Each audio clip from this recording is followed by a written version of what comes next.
تصدر اسم البلوكر العراقية نور نمير الترند بعد إعلان زواجها، حيث شاركت صوراً من حفل الزفاف عبر حساباتها الرسمية.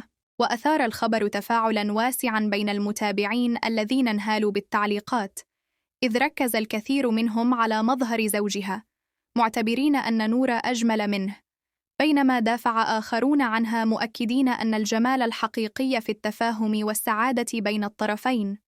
أحلى من كل البنات، من طبع دجلة وفاها، عيونها بلون الفرات، موعد وشاطئ جفنها، غارت الحورية منها، موعد وشاطئ جفنها، غارت الحورية منها.